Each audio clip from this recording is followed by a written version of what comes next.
This phone call, but you know, she says, man, when you call my girlfriend, I'm going she's really hot, she's really hot, she's really hot, she's really hot. Damn.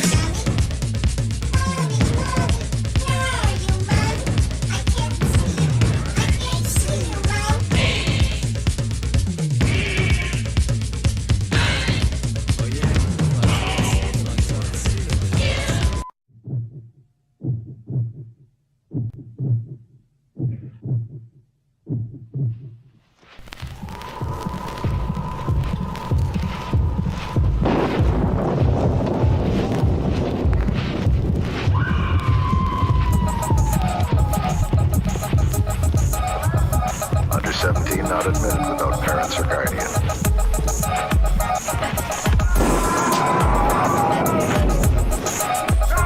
Under 17 not admitted without parents or guardian.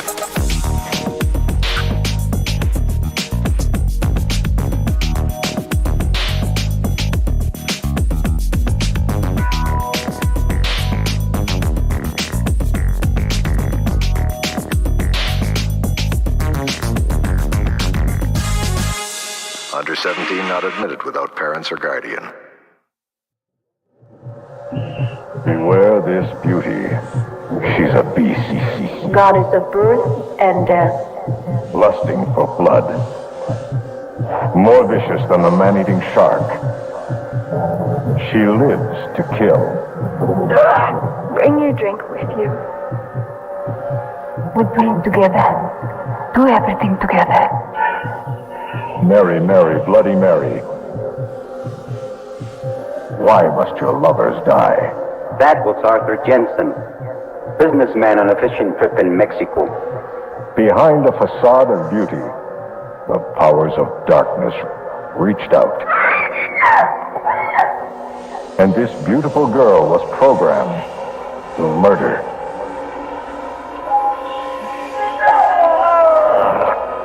Death becomes a living thing.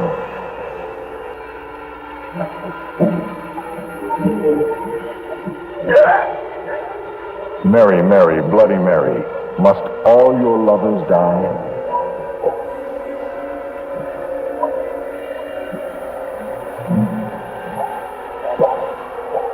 Well, my people will be happy if I can just report this as an ordinary homicide without political implications.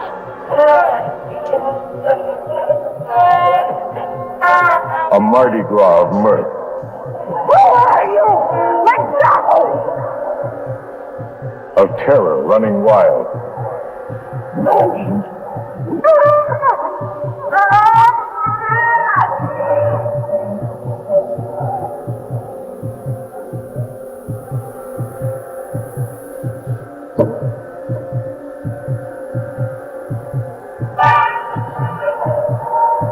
Mary, Mary, Bloody Mary will turn your blood to ice for the devil's cocktail. I got away with a lot of boob in that trailer. Anyway, good evening, fans of fantastic films, and welcome to the Drive-In Asylum double feature. And across from me is Sam Panico from BNS About Movies. Hello. And I am Bill Van Ryn from Groovy Doom and Drive-In Asylum and several podcasts. I figured we could do it like Siskel and Ebert used to do it on stage. It is sitting across the aisle for me, except we're not going to be sniping at each other the whole time. And we should, because it would probably be a lot more interesting. We have disagreed, and we have, but you know, you and I have never had any disrespectful disagreements. No, like Siskel and Ebert. My favorite Siskel and Ebert story is that Gene Siskel's back was bad. He used to lay on the floor in between tapings. And Roger Ebert didn't know that he was in the room, and he had set up a interview with Natasha Kinski on one of the phones there. And he called back the same number, and he said, "Hey, this is Roger's assistant. Roger wants to cancel that meeting with Natasha, and thank you." And like hung up, and then I guess Roger Ebert came the next day. Natasha Kinski never showed up. That's kind of stuff they did to each other all the time. It wasn't just for the show. It was, that kind of stuff happened. Wow. Yeah. You know, Linda Gillen was interviewed by Gene Siskel once. Oh, wow. How did that go? She didn't like him. he interviewed her and Don Johnson when they did The Magic Garden of Stanley Sweetheart, and she said they went out to eat in a restaurant, and like he was really obnoxious the whole time in this restaurant, and she was like, I didn't like him from the minute I met him. Surprised. Now, who on earth would say anything like that about Gene Siskel? I don't know. I always lean more towards Roger because I was a chubby kid, and I was like, well, he's a chubby guy, no good. I lean towards Roger too. in a different way than I lean towards Roger. In the same way you did, but for different reasons. Oh, okay. You leaned inward towards Roger. I leaned arm around Roger. I leaned upward. Oh, okay. Understood. Hey, welcome everybody to the show. I see we have a new fan. Will, welcome to the show. Glad you're here. And if you haven't been here before, we talk about the movies here. We'll give you links to watch them, and then you come back and you watch it with us. In between, up first is Mary, Mary, Bloody Mary, which is a movie Bill hasn't seen, and I've been trying to get him to see it for some time because this is a Bill movie. If I've ever seen one, it literally has cues of Messiah of Evil, and it's directed by Juan Lopez Moctezuma, who is the maker of Dr. Tar's Horror Dungeon and Alucarda, which I know is in Bill's top movies ever. This movie is not as insane or as loud as Alucarda, a movie that will make every dog in your neighborhood freak himself out.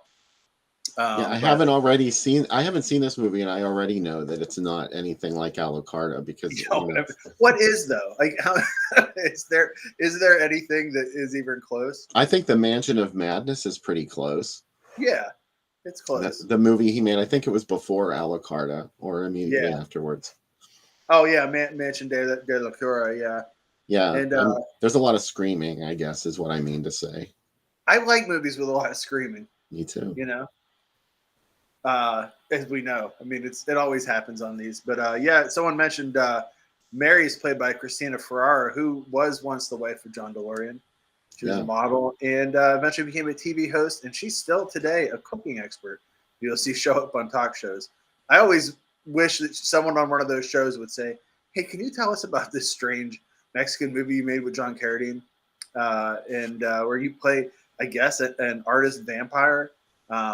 And she's like, I don't want to talk about that. I get the feeling she probably doesn't want to talk about it. She's an American artist. She's looking for something in Mexico. Who knows what it is? And she kind of finds it. As you can tell, this movie is, let's just get right down to it. It's pretty sleazy. I mean, I picked it. It's, and she's also haunted, much like Messiah of Evil. She's an artist haunted by her father, and her father's disappeared, and she's trying to find him. The movie never really, it's very Martin in that they never really say if she's a vampire or not, even though she has vampiristic tendencies. Obviously, she walks around throughout the day, and she has to use drugs to slow her victims down, just like Martin. But she's not sad like Martin, where Martin's like, oh, this horrible life I lead. She's kind of like, yeah, I'm awesome. Like, my life's pretty good. This is kind of like the good side of it, right? And she just kind of just keeps seducing and destroying anyone that tries to help her.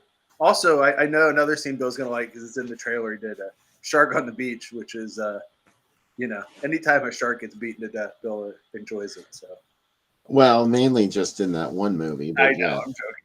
Yeah. Christina Ferrari was, she worked for Max Factor specifically. She was a model, but, it was, I guess, she had a contract with them, and she was concerned that doing this movie was going to jeopardize her contract with Max Factor because Juan Lopez Moctezuma wanted her to get naked in the movie, and she agreed to do it, but she was very reluctant at first, but she agreed to do it before her husband got to the set. It's like he wouldn't. John DeLorean, the former head of Chevrolet. So she agreed to do it before he got to the set because she wouldn't do it in front of him. But apparently he had a harder time getting David Young to get naked, one of the male leads in the film that has a scene with her and Helena Rojo, who was a beloved Mexican actress. And, it was a big deal that she was going to be in this movie and do this movie with lesbian overtones. Yeah, she's in one of my favorite Mexican movies, Mas Negro que la Noche, uh, and it's really good. She was in a ton of stuff, obviously, but yeah, that's what I know her from. But yeah, she was a really big deal. So yeah, it's and also that scene is incredibly artistic when it happens in the movie. I also like the John Carradine in this. I guess I'm spoiling by telling you he's in it because it's a late reveal, but he looks like he stepped straight out of either a Jalo or a Crimini movie with his costume. It's pretty great. It's not And that spoilerish. I mean, this movie yeah, is from 1974. and Darren, I just want to say John DeLorean was set up. I think I don't know if he was actually a coke fiend as much as he was set up and trying to fund money for his company. My dad was obsessed with getting a DeLorean when we were kids, and there was a DeLorean dealership in Newcastle. I have no idea why they would put one in Newcastle, PA, of all places in the world. Didn't seem like a lot of people had money after the mills were closed, but he would drive. But it was very sad. We would go there, and we definitely didn't have money for a DeLorean. And he would look at one and they'd be like, "You want to do a test drive?" He's like, "No, I just want to look at it." And we would sit out in the car and watch him look at these DeLoreans. This is years before like 2 years before Back to the Future. And we're like, man, these cars look like the future. Well, all the people that were getting into that depression-caused drug industry were going to buy Yeah. DeLoreans in Newcastle, right? Yeah, probably. Yeah, well, I'm not going to say. I am going to say there's a lot of drugs in Newcastle. More than Elwood City. It's not a There's lie. Yeah, there's a lot of drugs in Elwood. We had 5 overdoses in the same night in my hometown a couple weeks ago. Because outside of video, there's a video golf place in my hometown. What the hell's going on? Like a virtual golf place, and there were overdoses in the virtual golf place. Truly, it's like a Logan's Run situation in my hometown. I guess that must be the carnival where everybody comes when they're 30 and overdoses. So I guess we could do some announcements. One thing I wanted to mention is that Bradley Steele Harding's movie, Yes. 13 Tracks to Frighten Agatha Black. First of all, it was available on Blu-ray. If you didn't buy it, though, you can stream it now. It's streaming on a bunch of different platforms, including Tubi. Yeah. So, you don't even have to pay anything to watch it. You can just watch it on Tubi. 13 Tracks to Frighten Agatha Black. It's a micro-budget sort of indie horror thing. Bradley's a huge fan of Let's Scare Jessica to Death and those slow burn films. And this really does have that vibe going for it. And it's a little out there, I even have to say, because it's not what you will expect going into it. It's one of those movies where there are people in it and they don't quite act like people that you know.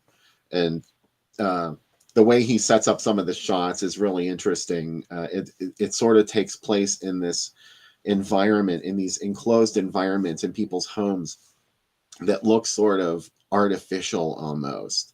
They're not. I mean, they were filmed in people's homes, but he manages to get this uneasy atmosphere out of it, even though, obviously they had very little money when they were working. I recommend it. It's going to be an interesting watch. Plus, it's on Tubi, so we could do it on the show, maybe.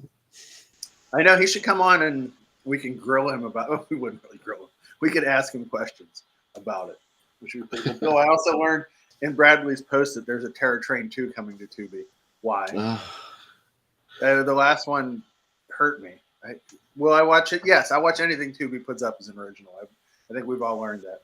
But yeah, but I'm excited. I'm going to watch Bradley's movie now that I know that it's up there. Super excited about it. Mm-hmm. Chris watched the Abode of Mad Tales. The Abode of Bad Tales. The aroma of bad tales. They're not bad tales. They're super groovy. Yeah. I like the guy who introduces them. He's pretty cool. The Rock on Tour. The Rock on Tour. Yeah. Never heard of him. Never heard. Jack White. The Rock on Tours? No. The Rock on Tour. Oh. So, what else? Is there anything you want to announce? Anything that we should talk about? This is the last show of this year. Mm-hmm. And but we're already gearing up for some January stuff. There's some ideas for January. We'll come back refreshed. And here's the way I look at it. I was like, first I'm like, it's sad we're not doing another show. But then I thought about it, and it's like the post-Christmas letdown. I'm still a kid inside, right? That like you get all jazzed up for Christmas and the time off and everything, and then you're like, oh man, now I don't have any vacation left, and I'm gonna have to go into the dead of winter and it's just back to drudgery. No, we're gonna save you from that. We'll be here on Saturdays throughout in January. We'll come back, so that'll be something to look forward to, right? As sugar plums are dancing in your head, we'll be there with you. So everybody's. What's that? Scott said Jalo for January. Yeah. Oh, you wouldn't have to twist our arm to do that. Yeah. No. It's been a while since we did anything Giallo on the show, hasn't it? I know. And there's a ton. I think there's 15 Giallo movies coming to Shudder if you're into them this month, including Arabella Black Angel, which is one of my favorite 80s ones. Boy, do not watch that with your family around. That is not a family-friendly. What's the plot of that film? It's a woman that her and her husband are in an accident, and he's in a wheelchair. And he discovers that the only way that he can perform is when she kills people in front of him. So she keeps luring people to their house and hitting it with hammers and stuff. And he discovers he's a new man, and their love affair continues. But they have to keep killing people. And I don't judge. I mean, whatever turns you on. Yeah, it's real good. So I have a weakness for like mid 80s like neon-y kind of genres that are kind of between post Basic Instinct one. I really dig those. Nothing Underneath is a really good one, and all the sequels to it are good. Too Beautiful to Die is pretty good. And it has a Frankie Goes to Hollywood song in it, Bill. Oh, which one is it? Warriors of the Wasteland is in it. And they actually, one of the scenes in the movie is all the girls film a music video to it. And there's this like really intricate sword weapon that keeps getting used in the murder, and all the girls have it in the video. It also has a Huey Lewis song in it too, which is like, what? I'm used to Goblin. I'm not used to Huey Lewis being in Giallo, but you know what? Whatever it takes, we'll do it. So pretty exciting. Oh yeah, and I think Sean mentioned before, the Martin set is out, and you have to order it through Diabolics. Probably the best place to get it, but I love that a movie that was made 10 miles from my house, I have to order it from the UK. And the guys from Severance shot all the extras. There's a ton of extras in it. And it's, I mean, I was thinking about it today. I think Martin's my favorite George Romero movie. And I think it's the most Pittsburgh movie ever. It's a movie that I think if you're from here, you see a lot. We always talk on the show. It's like there's a lot of like Pittsburghisms, right? About movies, and that movie has a lot of, especially the talk radio angle is very big within it. The AM radio side of Pittsburgh is definitely within that movie. And Bill's working on the new zine too, and I have an article that I have to finish up, which I am working on. So. Yeah, do you want to talk about it? I think you should. Yeah, I think if anybody follows me on Facebook, I've been talking to George Barry, who is the director of Deathbed, The Bed That Eats, for the last couple weeks. Unfortunately, he died last weekend, which is really sad. I've been in touch with his son and daughter this week talking about stuff. They're going to hopefully find some photos, and I'm going to be talking to them, and they're going to include some stuff about their dad. But he said to them he was really excited about doing the second part of of an interview. And talking more, but we got a lot of stuff. I'm really excited to put together for the issue, and but just really sad because it was really fun talking to him and getting emails from him, and obviously a really great guy. So yeah, it was kind of weird. It was funny because I just talking to my wife about it when we were driving on Monday night. When we got to where we were going, I was looking at my phone and I saw Stephen Thrower's post, and I was like, man, like really hit me really hard. So yeah.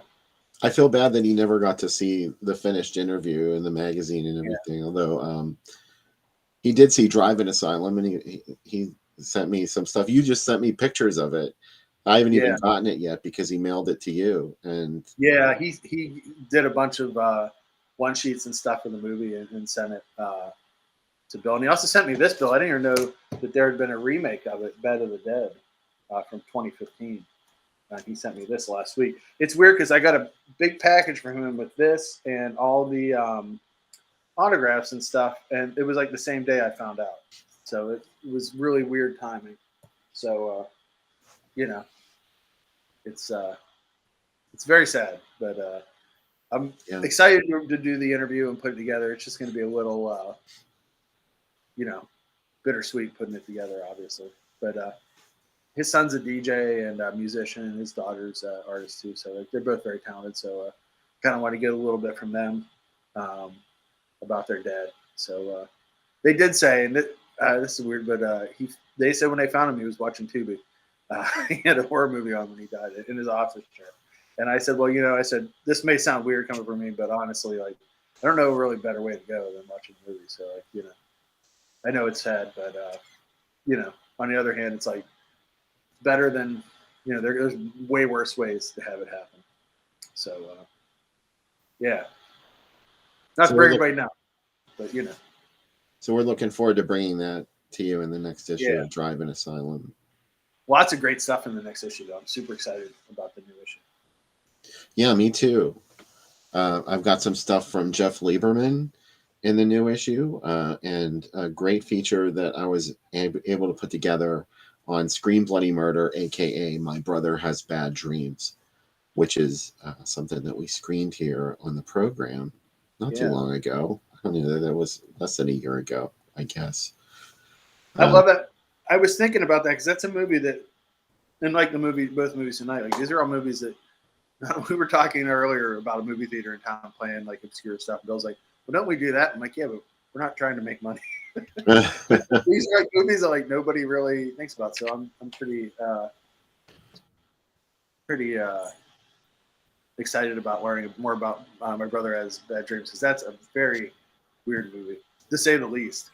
And I'm so excited to read the different interviews that you did. You did what, 3 different interviews? Or? Yeah. Here's an image. This is just a mock-up of the cover. I guess this looks okay to go with, but there might be a change to the issue that I'm not expecting. I always have to change the cover at the last minute, so this might not be the one that you actually end up seeing, but that should be done by the end of the month. Fingers crossed. That's another reason why we're taking a hiatus, because doing the show and it's not conducive to making the magazine, because obviously I used to do 4 or 5 issues a year, and now we've done 3. So I have to start managing my time differently. Yeah. Or hire a staff that wants to work unpaid. Just call Point Park up, Nick. Do you have any journalism interns that we can use to write about movies that came out 25 years before they were born? But I'm going to be very demanding too. Yeah. So it's not going to work. Here's something else that's coming up too. Next Friday night is the Naughty List, and this is at Facets in Chicago. I downloaded this image and I had the features listed. That's not the image I pulled up.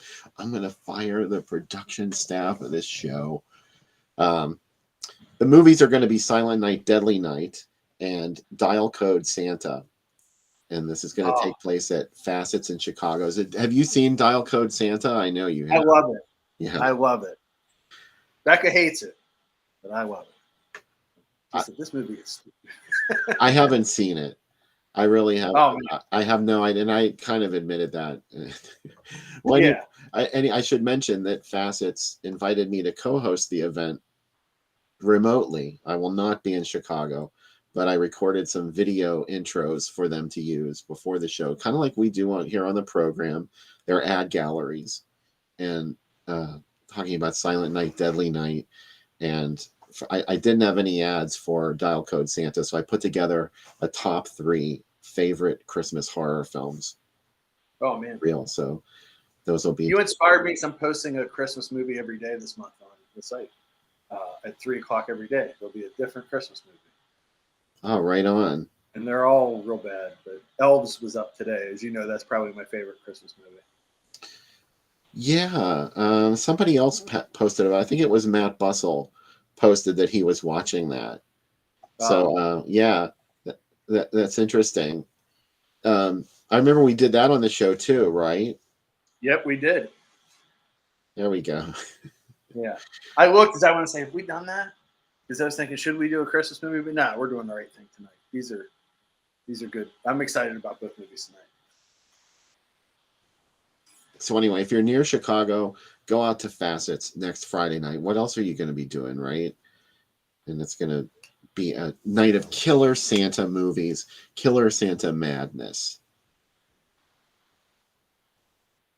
killer Santa Nirvana.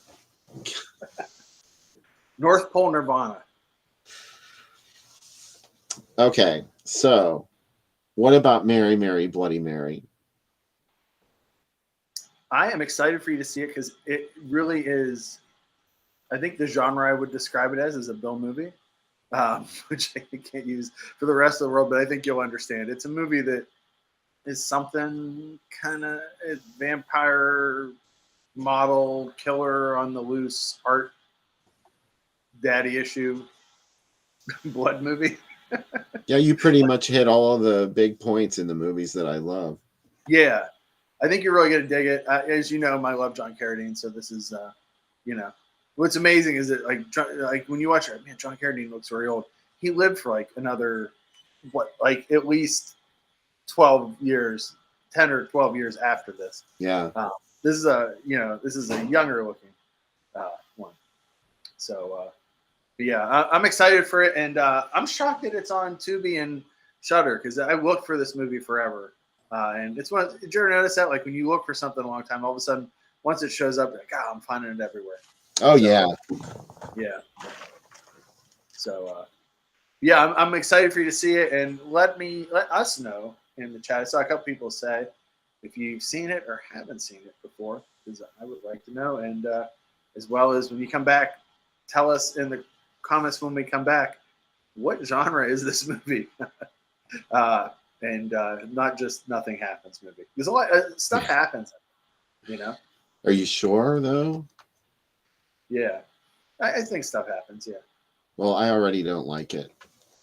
Yeah, not a lot. It's one of those ones where you're waiting for something, and then when it happens, it's wild, and then there's like a nice lull. It's like doom metal, right? You're like waiting. It's the same riff for a long time, and then there's a new riff, and you're cool, and then we go back to the same riff. So that's what I dig in my music, and that's what I like in my movies. We're gonna make it happen. I also know that Mike loves Mausoleum so much. I know Bill does too. Yeah. What about me? Hello. What am I, top liver? Yeah, exactly. We did Mausoleum on this show. You sure did. I know how much you love it. So I love both these movies, but that goes without saying. I say that about every movie, but I'm super into these movies.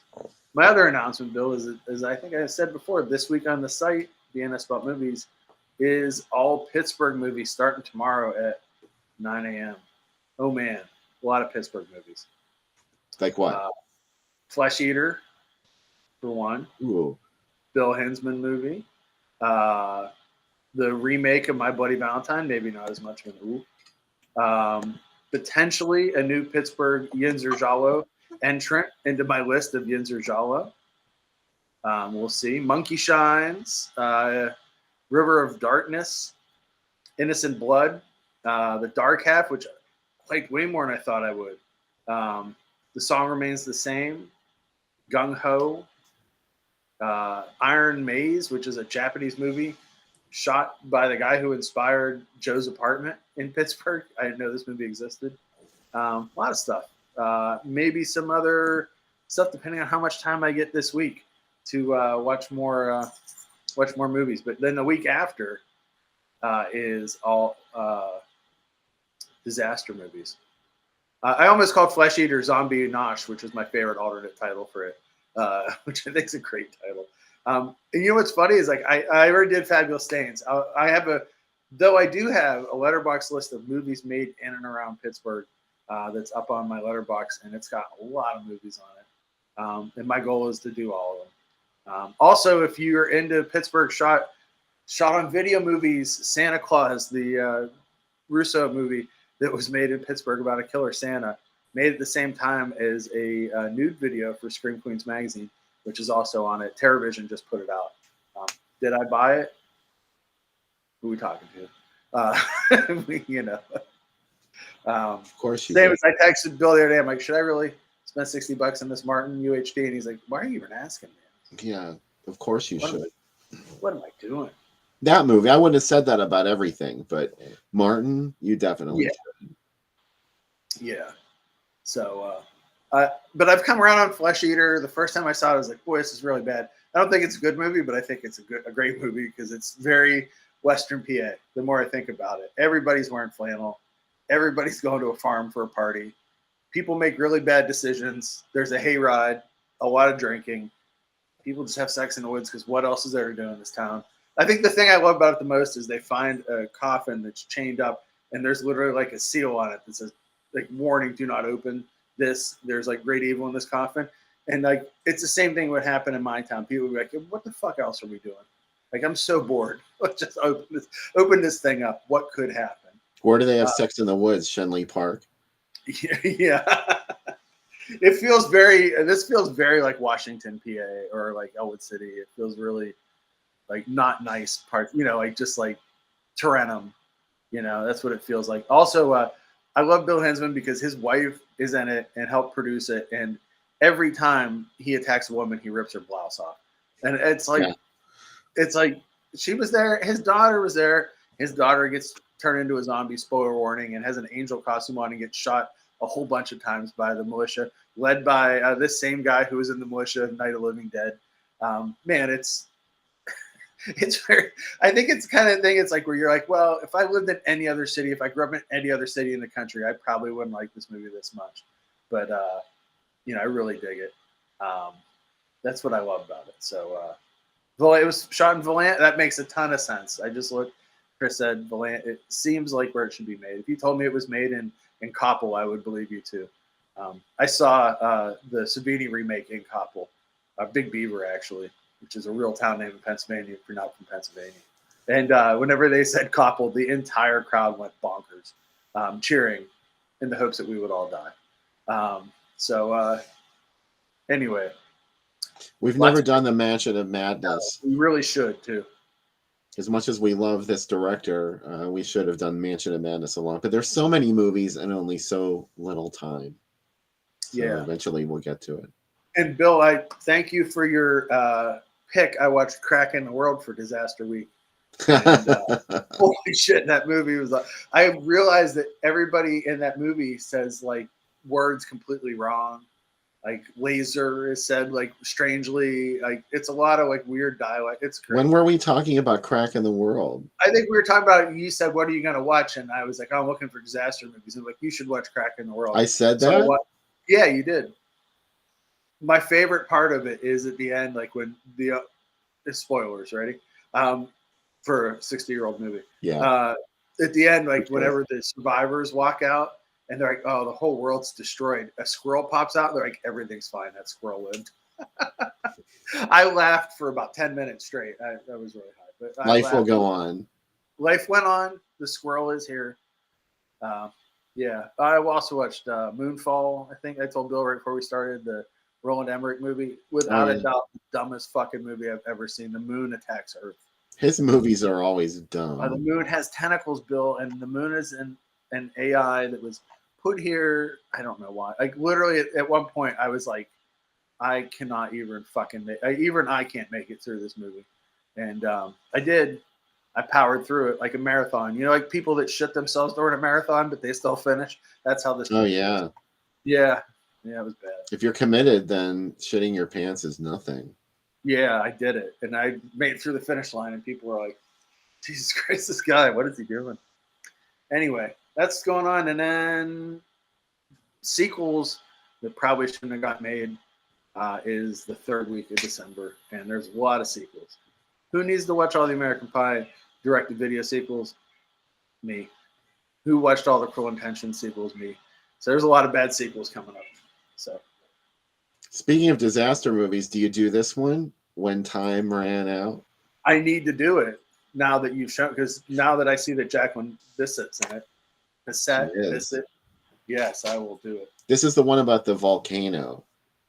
Oh man, yeah, I think it was the last one that Irwin Allen did because, like, the swarm bombed and then airplane or airport rather. But he didn't do those. He didn't do the airport movies. He had a couple of bombs in a row, and then this happened, and this was like, well, nobody wants these kind of movies anymore. I realized too that how Austin Powers, when they say magma, definitely came from Crack in the Road, because every time someone refers to magma, they say magma. it gets really oddly pronounced. Like I think the director must have like cut them every time they said it wrong, so everybody says it like that. He was like, no, it's like that. So eloquently put. Yeah. Dan. I think airport. I agree with Mark. Airport 75. Actually, I'm into all the airports, but progressively as they get worse, Airport 79's wonderful, and Sylvia Kristel's in it. So Well, yeah, those movies are more honest. The later ones are more honest because they admit that they're trash. It's just sort there's of a part in 79 when George Kennedy also goes from this journey never happens, right? He's a guy that unloads stuff on the tarmac in the first one. And by the end, we discover that he's the best pilot of 747s. How did this happen? When did it happen? Did he go back to school? He also goes from being married and having kids to being a widower. And then, like, he's a ladies' man by the last one. And he rolls down the window of the Concorde while they're flying at Mach 1 or 2, however fast the Concorde goes, and fires a flare gun out the window, and a rocket misses the Concorde. If you don't love that movie, what are you doing with your life? Yeah, I mean, imagine how heavy he must have been to not get sucked out the window. He was just he's amazing in that movie. He also one of the stewardesses yells him about his attitude. And he goes, "Well, they don't call it the cockpit for nothing, honey." And I'm like, "Boy, 1979 did not give a fuck compared to today." All right, we got some ads. Yeah. For Mary, Mary, Bloody Mary, our first feature tonight. And I guess the drink segment is already written, right? Oh yeah, I'm going out to the kitchen to do the drinks. I'm not doing a Bloody Mary. I changed it up. I'm like, a Bloody Mary would be too easy. Okay, that's what I was getting at. So I'm glad to see that you went also a different route. Also, I have acid reflux in case anyone doesn't follow. Oh, yeah. So could you Bloody imagine? Mary's I'd be someone by the end of this. Yeah, totally understandable. But if you want to make a Bloody Mary, folks, go ahead and make a Bloody Mary. It's easy, right? You get the mix, you get the vodka. Sure.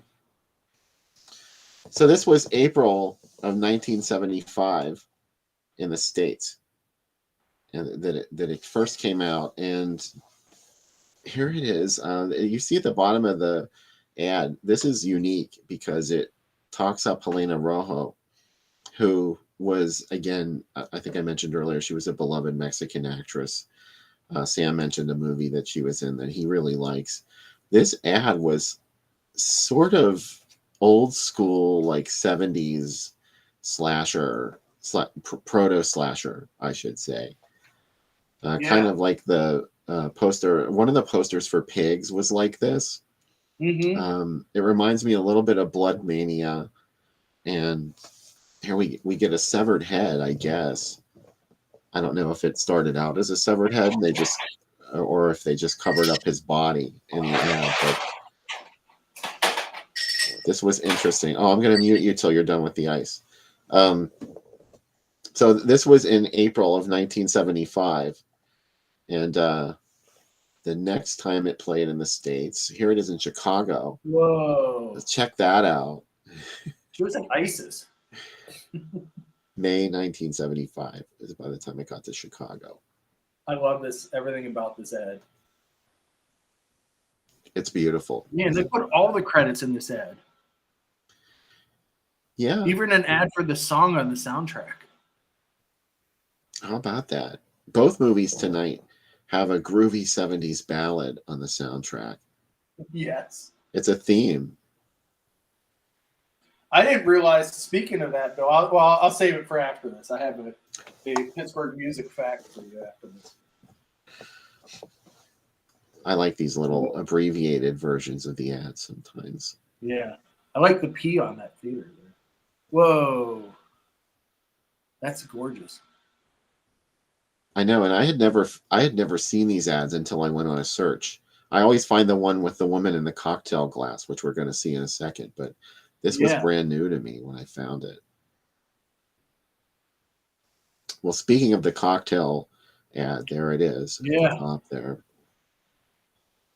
And look, it was playing with The Terror of Sheba. I always forget about that movie when I try to think about movies with cats in them, like horror movies Yeah, with killer cats. The Terror of Sheba is one that I always forget. yeah. Next time you do a cat themed layout in Driving Asylum, I will see Terror of Sheba show up. I don't know what picture they used here. I don't think that's from Mary, Mary, Bloody Mary, or maybe it is. No, it's a blobby mess. It was real hard to do photos in newsprint back then too. You had to get like 80% tones of them and stuff. They didn't do a good job in this one. What a playful font for Rape Squad too. I know. Who would have It's thought? like, oh, a wacky font for that movie. This was Halloween 1975 in LA was when it first played. So that's exciting. This could have been your Halloween treat. That's a really nice. The illustration came out really nice in that. For being a painting, like the transfer looks nice. Yeah, the best version I'm saving for last because these ones are all sort of blotchy, but they were the best I could find. Here's a great double with Bug. Yeah, they look like rocks after a while. I love that he got a cockroach named for himself for that movie. That was and they insured one of the cockroaches. That was his big William Castle thing for Bug. There was also another gimmick that he had in certain theaters where there were windshield wipers under the seat. This is what he wanted to do, rather. I don't think he actually went through this, but they were sort of like windshield washers that were going to swoop past people's pant legs and make them feel like bugs were attacking them. Oh, I love it. This one was interesting. Look at that. They used the artwork for Terror of Sheba, the normal second feature for this movie, but then they substituted. Is that an R-rated cut? Oh, never mind. I'm thinking. Never mind. Okay, yeah. I'm thinking Beyond the Green Door, not Beyond the Door. Oh, Marilyn Chambers. No, this was well, no, I guess it would have been after Behind the Green Door. Yeah. Ooh. Albuquerque, 1976. Look at this lineup. Wow. Everything is just spectacular. Last House on the Left, I don't ever really want to see that movie again because it upsets me so much. Yeah. But I would have liked to have seen it in 76, it would have still been new to me probably. And Theater of Blood, of course. Stunning. Okay, so this was the end of the ad gallery part 1. And I'm just going to show this other ad. Damn it. I'm going to fire the producers of this show. I swear to God. When did you first see Last House on the Left, by the way? Probably in the video era. Like I was at somebody's house and they rented it and they didn't make it the whole way through. I can't imagine why. So here's a lovely detailed ad with that cocktail. And I like this one because you can really see the bones. Yeah. There was a fetish for this kind of like women dipped into acid, turning that bottom half of their body into, do you know what I mean? It showed up on a couple other posters. Scream and Scream Again is the one I think of. Yeah. And what's the one Italian movie? Rico the Mean Machine. Yeah, it's like Cauldron of not Cauldron of Blood. Is it Cauldron of Blood? I can't remember what the other title is. I'm sure someone will come up with it quickly in the chat. Cauldron of Death. Thank you, Mike. Yeah. Oh, right on. I mean, yeah. Okay, so that's all my ads for Mary, Mary, Bloody Mary. It seems ready for this cocktail? It seems like it's time for a drink, yeah. Before we begin the cocktail, the Pittsburgh music fact I discovered is the kind of song, I guess, love song that plays at the end of Day of the Dead during the credits of Day of the Dead. I didn't realize that's Sputzy from Sputzy Marciano, yeah. Yeah, I didn't realize that was Sputzy singing it, and I was super excited. a fact that probably if you're not in Pittsburgh, you would, what the fuck are you talking about? But yeah, it's I have the throw it up on soundtrack. YouTube. Oh man. Sputzy Awesome. Marciano and Modern Man. Yeah, Modern Man. That was his old band before that. Yeah. All right, so let's do. This is the Bloody John, named after John Carradine instead of Bloody Mary. Pretty excited. It's going to start with an ounce of cherry vodka. This all cherry flavored, by the way.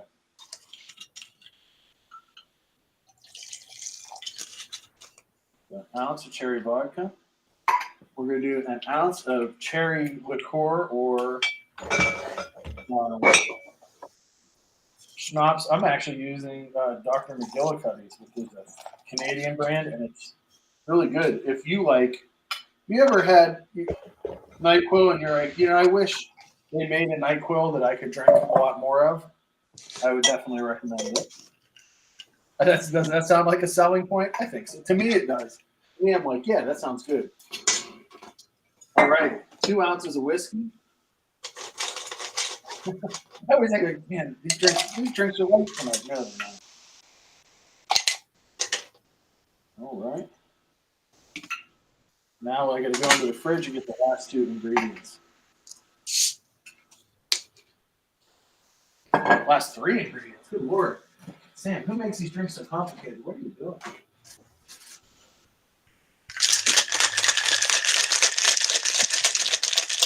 This one doesn't need shaking up. You remember Bill's making a different drink. This is a race to see who gets done with the drink first. Well, mine was a lot We're easier. going to do some cherry juice, which you can just get out of your maraschino cherry juice. Just pour into taste. And then we're going to do half an ounce of lemon juice. I actually squeezed some lemons earlier today. And you can Did the juice run down your leg? It ran down my leg. Finally, some red soda. This is not cherry. Fago is strawberry, but you know what? It's all red. I live in the Matrix. I only see colors and as flavors. And that's it. I'm really excited. I've been thinking about this drink all week. I was like, should I make it? Earlier in the week, I thought about making it. And I said, no, I'm going to wait until the night of, because I want to see what this tastes like. Also, Pazuzu's in the trailer for this, Bill, so that makes me excited. That stone thing looked very Pazuzu. For what? Mary, Mary, Bloody Mary? Yeah, it shows up for a second. I didn't. Or maybe I'm just seeing flashes of a demon in my real life, regular waking life. Right. All right. So, everybody, here's to the first of our last 2 movies. And here's the Mary, Mary, Bloody Mary. Here's the Alacarda. Here's the Bill. Here's to everybody in the chat. Here's to my wife. Here's the cubby. Here's to Vivi. Mark's not here, so I can't. Well, I can still include him. So cheers, Pazuzu. I made a. I could combine some Midori and vodka in a shaker, and then I added some Sprite on top of that with some cherries. So it's very nice. It's a very dainty cocktail. So cheers.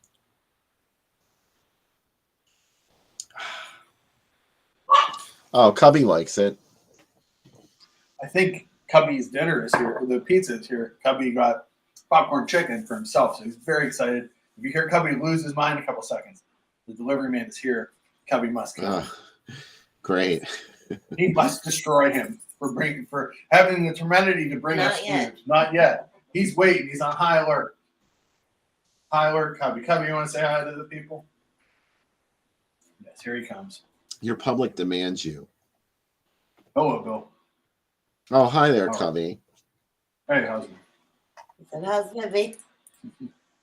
She's good. I don't know why she's not with me, because she's probably downstairs staring out the door like she always does. Waiting for Mark to come home. Yeah, that's what it is. She has. That's what Cubby did all day. Back when we stopped shopping, Cubby stood and stared out a window all day. I said, "Hey, you want to hang out with me?" Nope. No interest. Mm-hmm. Come on, don't you want to watch Moonfall or whatever that movie was? He had no interest. Don't you want to watch My Bloody Valentine 3D, Cubby? He's like, no. So there you go. Well, anything else this week that you watched that you want to talk about before we get to Mary, Mary, Bloody Mary? Ooh. The Shaw Brothers box set. It's up on the site all day today. The new Shaw Scope Volume 2 that just came out from Arrow, and it is great. Man, I really, really enjoyed it. There's my favorite Shaw Brothers movie is On It, The Boxer's Omen, which if you haven't seen it, is a crazy movie. More stuff happens in the first 10 minutes than in every movie you'll watch this year. It is the opposite of a Bill movie. It's a kung fu, ghost busting, demon, acupuncture. I don't even know what else is going on in this movie. Everything. It's imagine a Chinese ghost movie shot by people that like, oh, Mario Bava seems cool, but he doesn't go far enough. And that's kind of what this movie's like. It's really great. So I would definitely recommend that. And then I think what else I watched. Just getting stuff ready for the Pittsburgh week. That's mostly what I've been doing this week. It's just watching a lot of stuff I wrote from like 9 a.m. to 6 today to get the site somewhat caught up. It's not. I'm always like, maybe I should just write about one movie a day. And I'm like, why would I do that? Slow down. Are you kidding? Yeah, what am I doing? So yeah, there's some really good stuff. Mercenaries from Hong Kong that's also on that set is really, really good. I really like that too. There's a guy in it that has like a backpack that shoots knives, which doesn't exist in the real world, but were that it did, I would wear one. And also at the end of it, a person gets shot with a bazooka, and the effect of the person blowing up from getting shot with the bazooka is awesome. They literally have like a doll that blows up, and they must have string in different direction and pull it. It's on screen so short that you're like, oh, that's pretty cool. But I'm sure if I rewound it, I didn't want to break the magic, right? I was like, Right. You know what? That was awesome. Good enough. I don't need to rewind. Even though I got the Blu-ray, I don't need to rewind it. I don't need to watch it again. I don't like to stop the movie either. Even if I miss something, it Yeah. sort of takes something away from it. Like it's not actually holding your attention the way it should. That movie's wild break the because it's spell. like if Shaw Brothers made Wild Geese or The Dirty Dozen, that's what that movie is. And then it turns into a crime movie at the end of it, and then it turns into like a caper at the end. It is beyond Hard Ticket to Hawaii blown up awesome. It's also a car gets blown up with everybody inside it. There's like a lot of killing in the last like 10 minutes of that movie. A knife fight with machetes. And it's good, real good. Man, I actually really like everything on it. Invincible Shaolin's really good too because there's a Knife lot fight. of people getting stabbed and blood just spraying everywhere. It's really fun. Every movie in that set's great.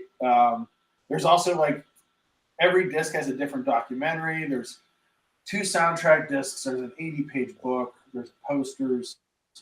There's so much stuff. Like Arrow's like, how much more stuff can we put in this? It's like the box is like this huge. It's like, they just keep jamming stuff into it. So I'm excited about it. I'm excited for 3 because Bill and I were saying Blood Beach could be on 3. It's a Shaw Brothers movie, technically. I mean, I don't expect it to be, but it could be.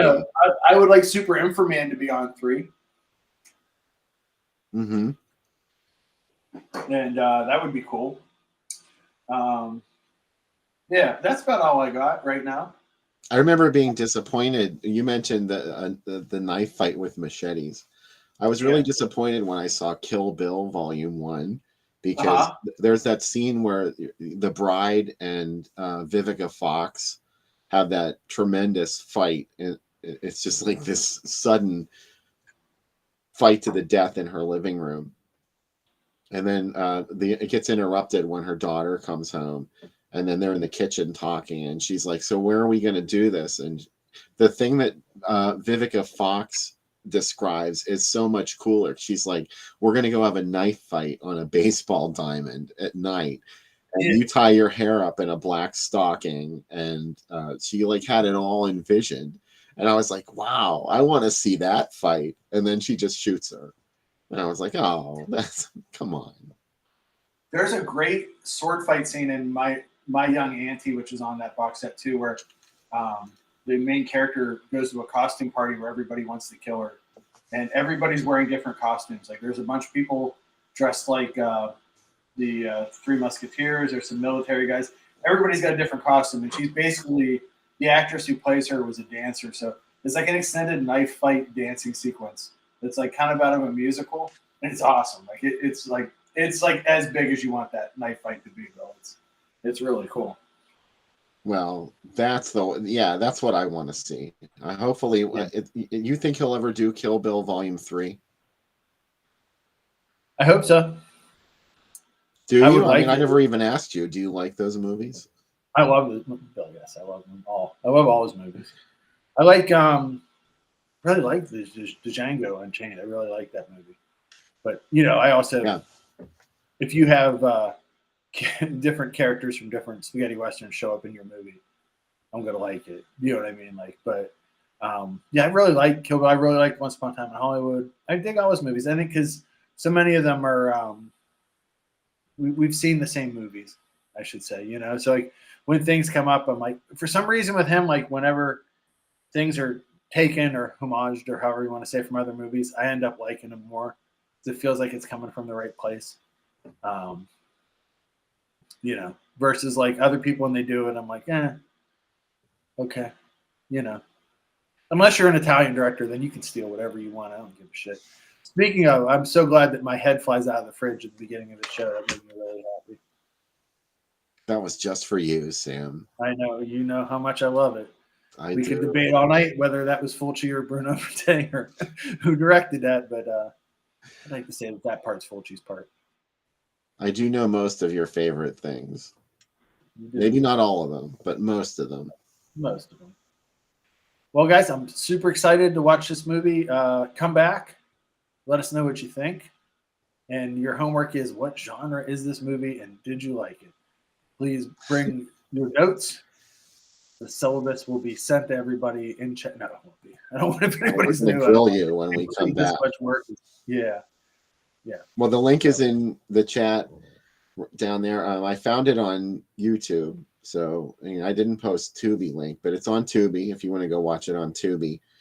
And it's on Shudder too. If you want to see it on Shudder, it's on. Well. Is it really? Oh, it is. Perfect. Yeah. I get Shudder. I got it a long time ago when it was only $5 a month, and I just never let go of my subscription, and they grandfathered us in. Like, so for $5 a month, even if I don't watch anything in an entire month, that's okay. Yeah. I like that it's there, Well, the delivery man came exactly in time, so. Oh, all right. So it's time to go. It's time to go. Holding Chubby. Chubby doesn't know. Finish up and get back, and then we'll talk about Mary, Mary, Bloody Mary, and our second feature, Marta, on the Drive-In Asylum double feature. See you then.